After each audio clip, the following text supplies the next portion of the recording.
Well, John, we finally made it to the Gulf, and it's sort of warm.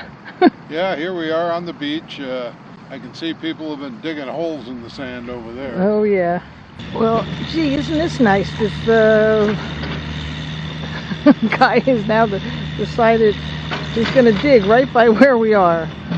Going to ruin our day. There goes our quiet. Here we go. Hi, I'm Jill. And I'm John. And we're the Geezers on the Go. Go, go, go!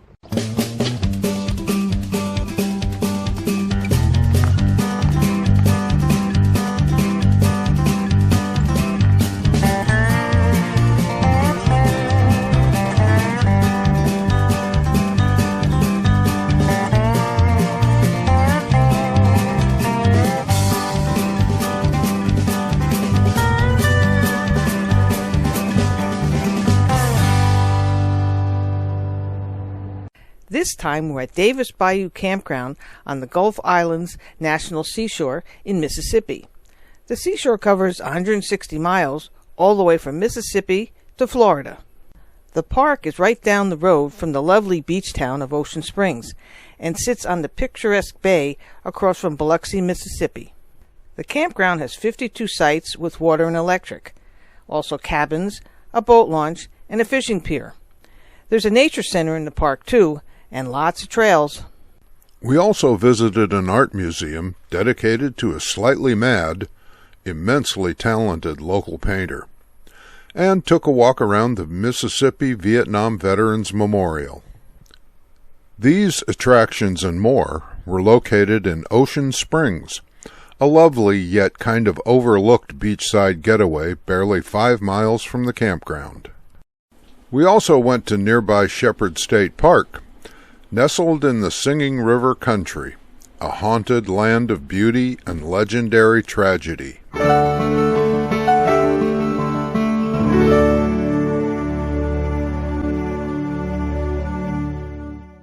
We're here at Davis Bayou National Seashore by Ocean Springs, Mississippi. And we're in site number 26. And we're by this gigantic live oak tree, so it provides lots of shade. Nobody on this side of us, because we're the first ones in this side over here, and pretty close right to the bathroom and the dump station, which is pretty good because we only have water and electric here, so if we decided we wanted to use our poop trolley, it would be good. And it's a Sunday evening. A lot of people left and a lot of people coming back in again. The site is paved, and they give you a little bump out here. And there's John. Wave, John. Say hello. Hello. Hello. And we'll take a little quick walk around the campground and show you some of the sites. So there's a check-in station as you first come in, and there's make sure you stick pretty close to the check-in time, which is 1 o'clock, because we got here about an hour early and they wouldn't let us into the park. So we're here by the boat launch area. We're going to sit here for about an hour and just look at the bayou. There's 2 loops. There's the first one as you come in, starts at number 1 and goes to about number 22. And then there's this other loop right here that we're in. And there's about 40 something sites here. You have to make sure you check on your sites. Like 23 is a little short, as is 24, not real big. And they're very strict about making sure that your car is on the pavement here, so make sure you keep your wheels on the pavement. And that's number 25, and there's 27, and all the sites I'm pretty sure have 30 and 50 amp, so you wouldn't have to worry. 28's pretty nice too, right under the tree next to us there. There are a few tent campers here. I'm glad they survived because we had a big thunderstorm last night. And it's another pretty nice site. Number 30 is nice and long, and a nice bunch of grass, as you can see, for the kids to play. But then the ones after this on the inner loop, they're kind of close together. I wouldn't enjoy being this close. Plus, there's no trees for shade. This time of year, it wouldn't be bad. That's 32 and then 34. But in the summertime, I can't imagine it'd be that great because it'd be awful hot. 33 there's not a bad site either. It's pretty long. 34, but again, no shade. 35 is an interesting site. They must have parked their car up in the front someplace. Your picnic table is back there behind you. And so that's 35. 36 is a little bit close. There's the steps that go down there to your picnic table. 36 is a little bit short. 38 also isn't very long, but you have a nice big area next to you that you can sort of see the water from there. 40 is a little bit short, and they probably parked their car out in the front. There's a little bit of a parking area. And 42 and 41 is real big. 43 is a little bit short. There's a lot of these those type of trailers in here. And we got 44, which wouldn't be too bad, but you'd have a little bit of shade.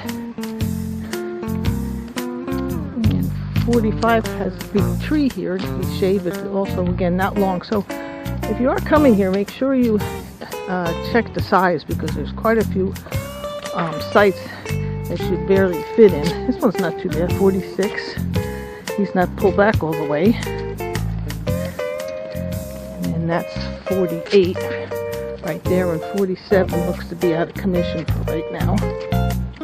This is site 49. Your picnic table will be way over there. Kind of a little short one. 50, 51's on this side. And then the final one here is pretty big size site, because that's a pretty big fifth wheel. That's 52. As you come into the camping area, you start out here at number 1.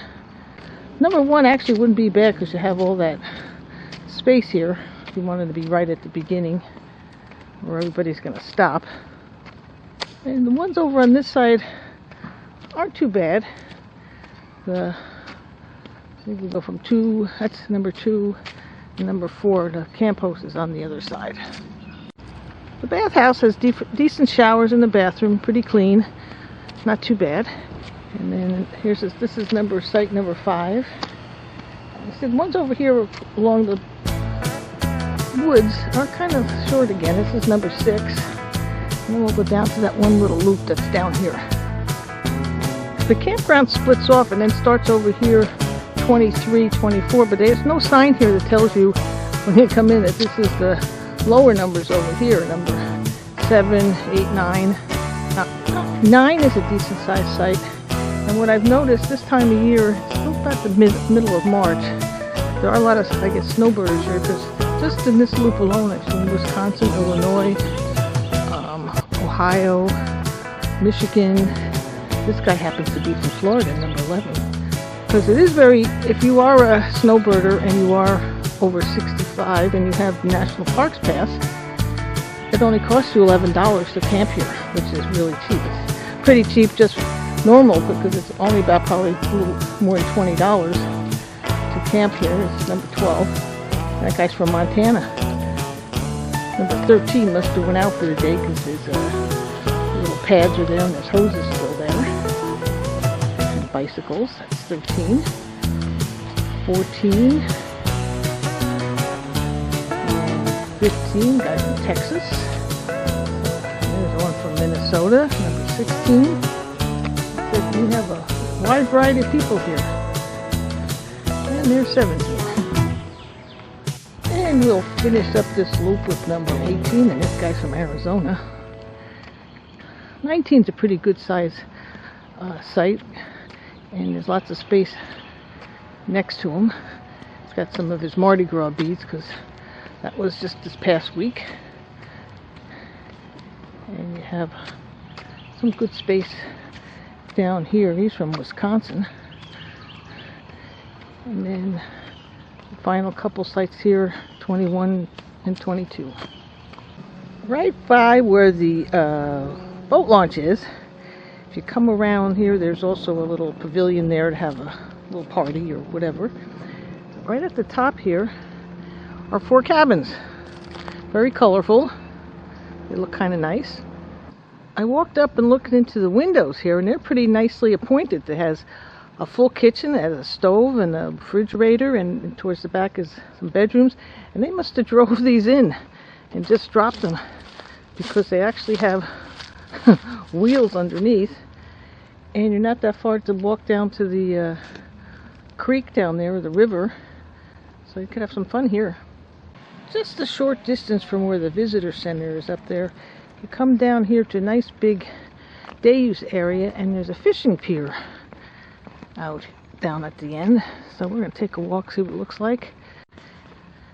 Not a very long walk out here to the fishing pier. There are a few people out here fishing.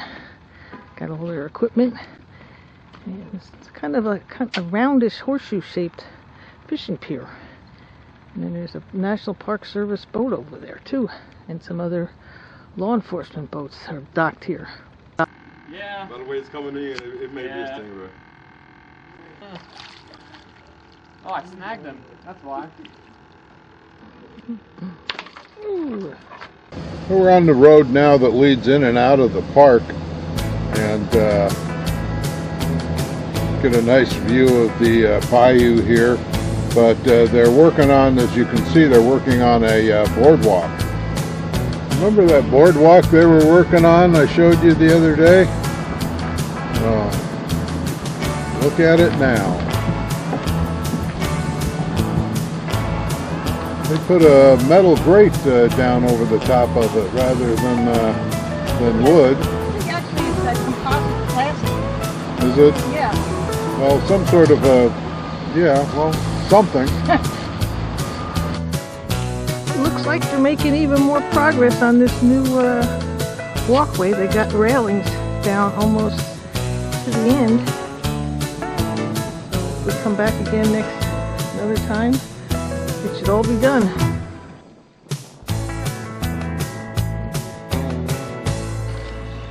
This sure is a busy place, wouldn't you say, John? Yeah, busy campground and busy town. Right.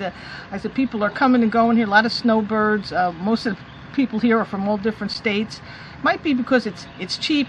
It's only like about $25 in half price if you got that senior pass. And it's close to Route 10. Highway Interstate 10, but it's a beautiful place. Just wish the sites were just a little bit longer. If you have a big rig and you're pulling something, you might not be able to fit your car. Yeah, they could have invested in a little more asphalt, I think. If our site was 6 feet longer and 2 feet wider, it'd be perfect. Right, and they're very particular about making sure you're parked on the pavement, and they're very particular about check-in time. So don't try to come any more than a half hour before, because they won't let you in. They do have a nice fishing pier here. Mm-hmm.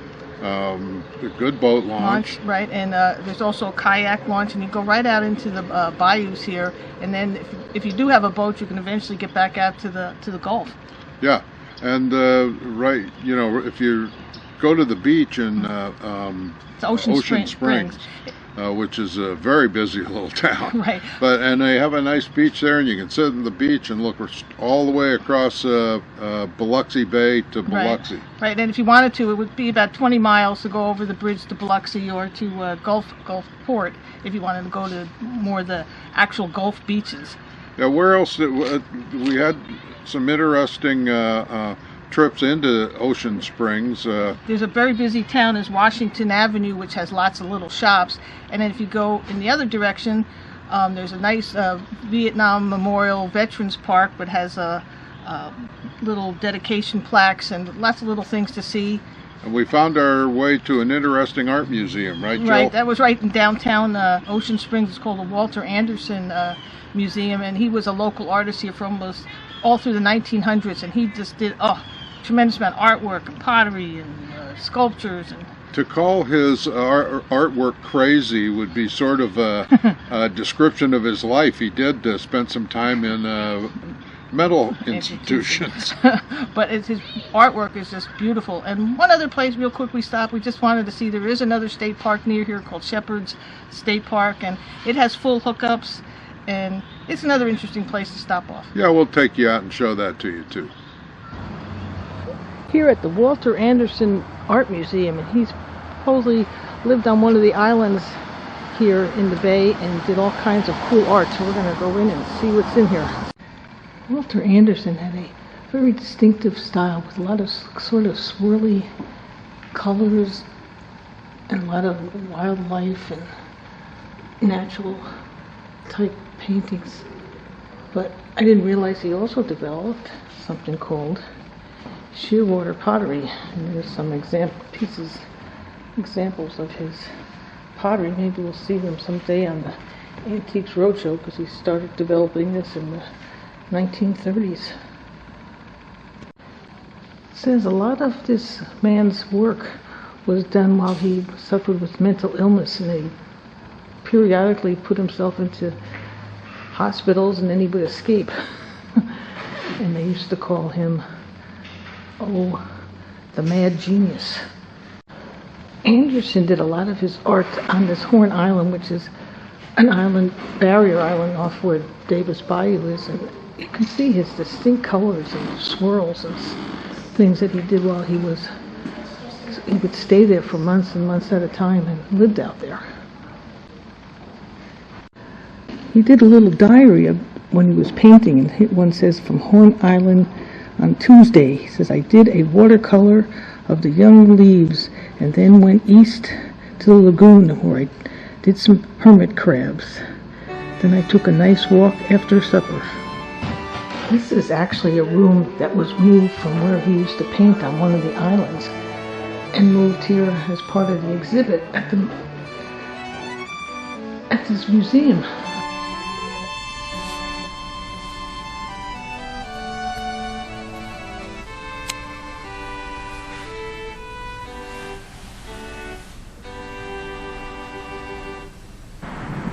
This is the Mississippi Vietnam Veterans Memorial Park. It's only about a mile or so outside the campground at Davis Bayou, so we thought we'd take a look and see what's what over here. On the pathway here, there's a lot of bricks with different soldiers' names from all different parts of the armed services, and I believe they all are from Mississippi. This area has sort of a memorial to all those who served. There's pictures and names to go with it. There's a few more here. There's some missing in action prisoner of war. This part of the memorial takes in submarine veterans from World War II that were killed in action on March 26, 1944, and some other ones from the Cold War.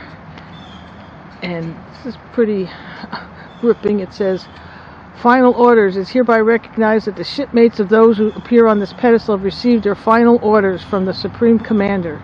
And on the bottom it says, sailors, rest your oars.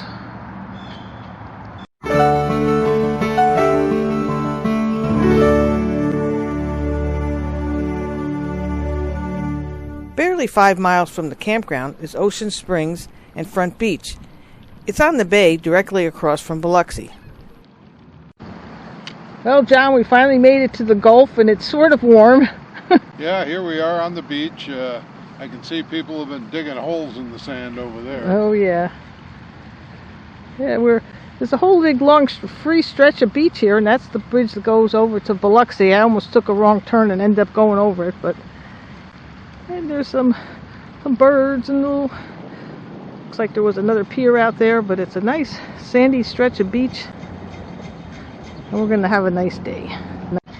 There's some big houses along this stretch here. Most of them are probably on stilts, and this one right across from where we are, a big humongous house on those with the big stilts from hurricanes, and you can see some way in the back there, and it looks like there's going to be building a bunch of houses right over there. I'll put my name in and get on the list. This is, sort of the downtown tourist section of Ocean Springs here, and there are a lot of little shops along this road, and a lot of people, and lots of cars. And to top everything off, we got a big farmer's market here today too. What really attracts the tourists and summer residents to Ocean Springs is the beach, the boats, and the fishing.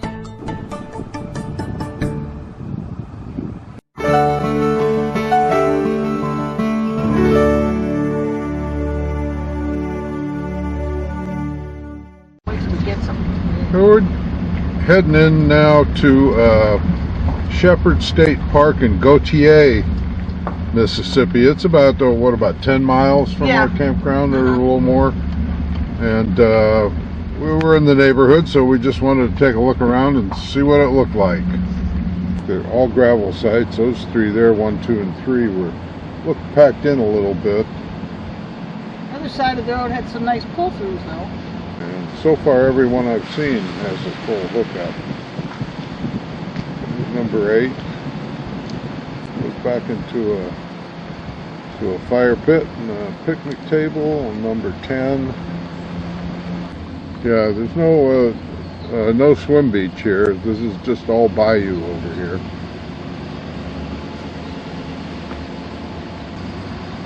Sites look fairly large.